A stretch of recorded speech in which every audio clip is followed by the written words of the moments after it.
Pour nous résumer, la mission qui m'a été confiée par le chef suprême des armées au sein de ce gouvernement, c'est d'appuyer la mise en route de la reconstruction de notre armée nationale pour une défense de notre territoire.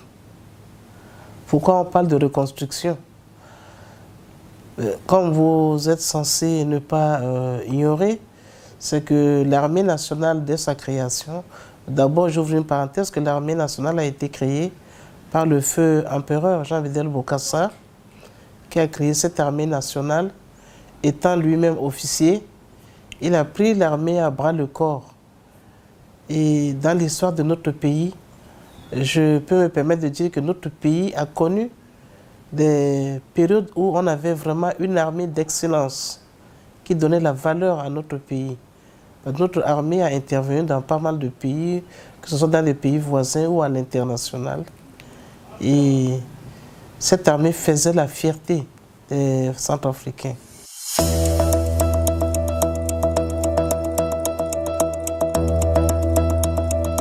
Malheureusement, très vite, la politique est rentrée dans cette armée qui est apolitique. Ensuite, il y a eu des moments d'injustice, il y a eu des problèmes d'intérêt personnel.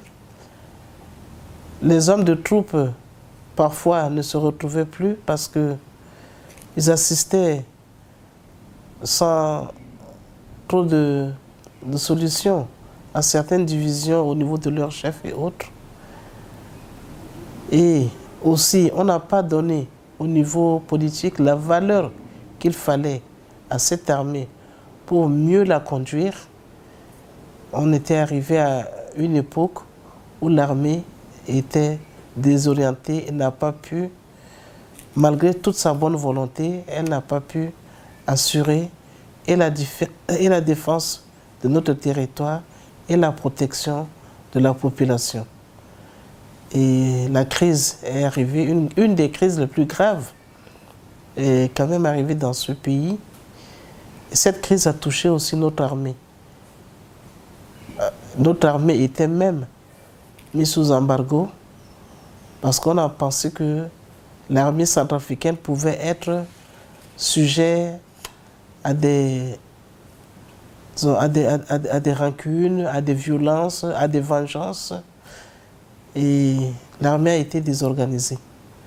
Donc voilà pourquoi, après plusieurs réflexions, le chef suprême et le chef du gouvernement ont accepté ce terme de la reconstruction de notre armée.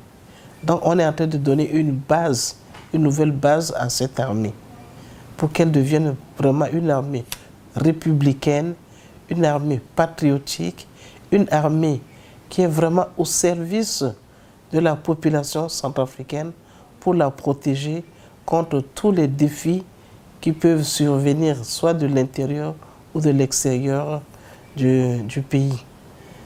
Donc, après cette définition, ma mission à la tête de ce département, c'est de mettre en exécution ces directives du chef suprême des armées.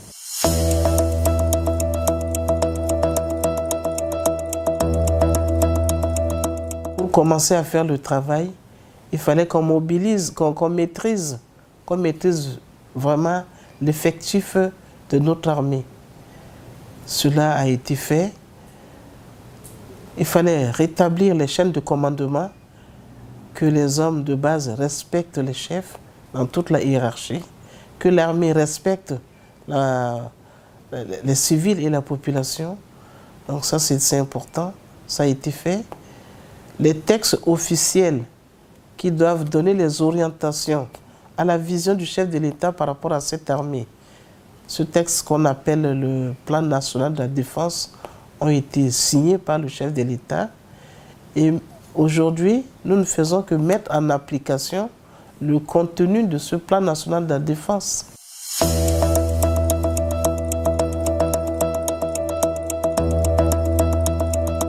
Que dit ce Plan national de la défense?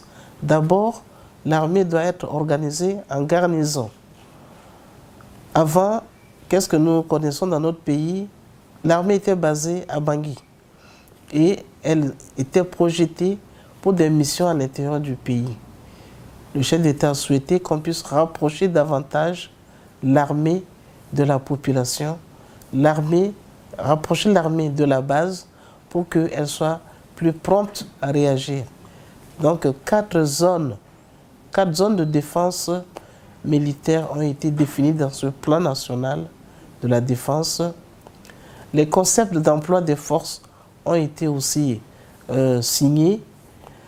Les textes portant organisation du ministère de la Défense et de l'État-major ont déjà été signés et nous sommes en train de finaliser la loi de programmation militaire qui permettra de mesurer les moyens nécessaires que nous devons mobiliser pour le fonctionnement de cette armée nationale. Entre autres, le tribunal militaire permanent aussi a vu le jour et les textes qui réorientent sa mission ont été votés au niveau de l'Assemblée nationale. Donc à partir du moment où les textes de base et les orientations stratégiques ont été définis, nous devons maintenant passer à l'opérationnel.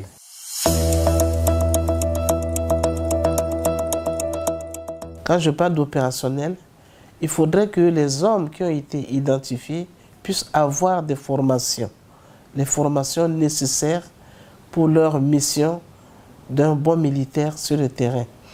Et les autorités ont pu avoir un accord, pour la première fois d'ailleurs, avec l'Union européenne qui a mis en place ce qu'on appelle les forces militaires de l'Union européenne pour la formation.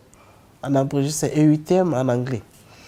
Donc l'EUTM, après cette mission, après bien sûr une autre phase de préparation de l'Union européenne qui était le MAM, qui a conçu les orientations de base, et l'EUTM a commencé à former nos militaires.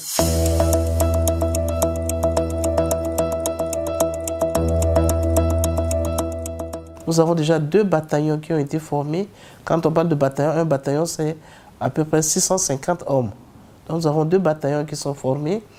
Un 3e bataillon est actuellement en formation au niveau du camp Kassai. Camp Kassai, c'est le premier camp, c'est notre première garnison militaire en République centrafricaine. Donc un troisième bataillon est en train d'être formé. Mais compte tenu du rythme de formation qui était prévu par nos partenaires de l'EUTM, pour former les 8000 hommes que nous avons, ça allait prendre beaucoup de temps. Alors que la population réclame cette armée, parce que vous savez que notre population sur le terrain souffre, connaît des drames. Chaque jour, il y a vraiment des morts d'hommes, des maisons qui sont brûlées. Et cette pression pousse la population à réclamer l'armée.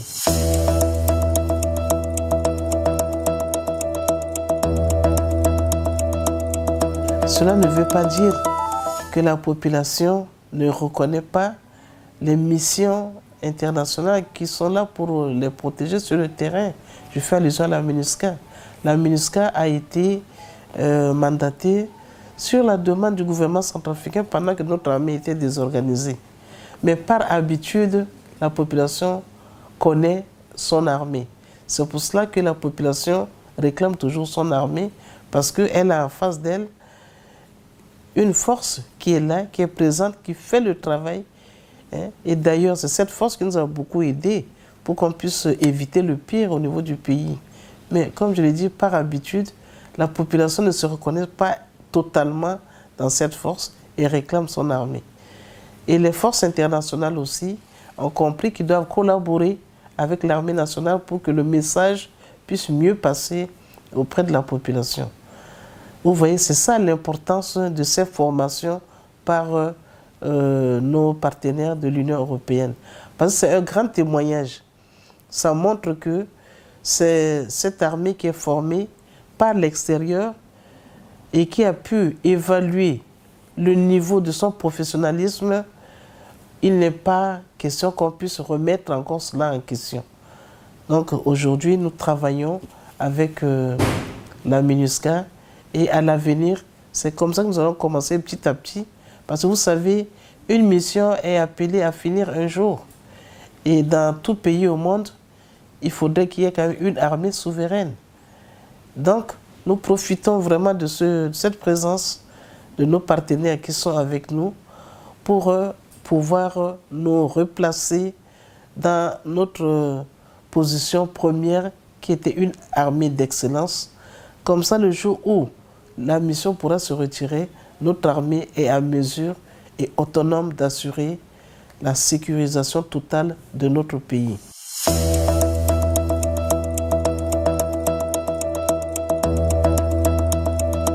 En plus de l'EUTM, le chef d'État a réussi à faire passer le message auprès de ses pairs de la région africaine. Et c'est ça qui a permis déjà à 2 pays de se manifester, la Guinée équatoriale et le Rwanda, qui ont été les premiers pays frères à accepter de nous former aussi nos hommes. Nous avons quelques centaines qui ont été formés en Guinée et au Rwanda. Et quand je parle de formation, c'est vraiment des formations top niveau. C'est des formations top niveau pour des gens qui seront vraiment de très bons soldats dans leur pays. Pour certains, ce seront de bons officiers vraiment au niveau de leur armée. D'autres pays nous ont ouvert la porte aussi pour la formation. Je fais allusion à l'Afrique du Sud, au Congo-Brazzaville, au Congo RDC, qui sont prêts aussi à assurer la formation de nos troupes. Et nous sommes en train de travailler avec l'état-major pour pouvoir établir la liste complète de ces militaires qui vont profiter de ces formations.